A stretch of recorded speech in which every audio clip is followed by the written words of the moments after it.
मध्यरात्री झालेल्या मतदानानंतर लोकसभेत वक्फ दुरुस्ती विधेयक मंजूर। विरोधकांच्या बाजूने 288 तर विरोधात 232 मतं।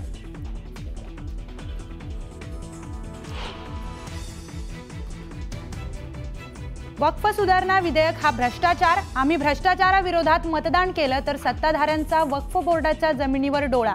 खासदार संजय राऊतांचा घणाघाती आरोप।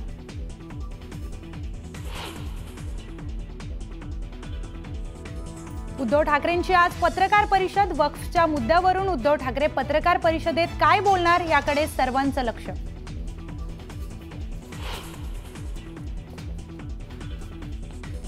धाराशिवमध्ये प्रताप सरनाईकांनी मंजुरी दिलेल्या 268 कोटींच्या कामांना स्थगिती।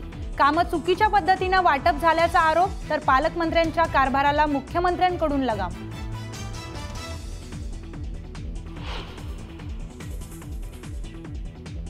पौराणिक काळात श्री हनुमान तर आता आधुनिक काळात शिवाजी महाराज हेच आदर्श। नागपुरात एका कार्यक्रमात बोलताना सरसंघचालक मोहन भागवतांचं मोठं विधान।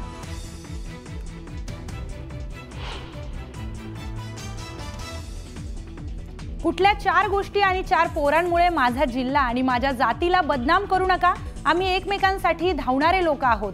बीडमधील एका कार्यक्रमात बोलताना पंकजा मुंडेंचं आवाहन।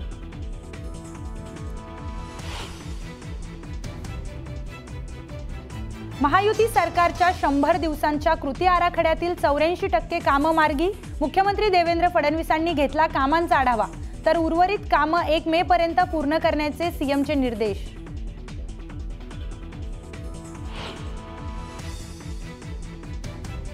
एक राज्य एक गणवेश योजना बंद, शिक्षण विभागाकडून अध्यादेश जारी। गणवेश ठरवण्याचा अधिकार आता पुन्हा शाळा व्यवस्थापनाकडे।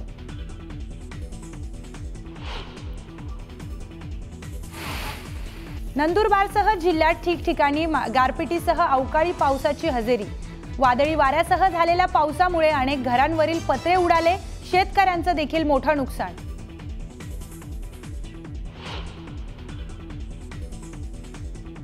अमेरिकेचे अध्यक्ष डोनाल्ड ट्रम्प यांच्याकडून नव्या करांची घोषणा।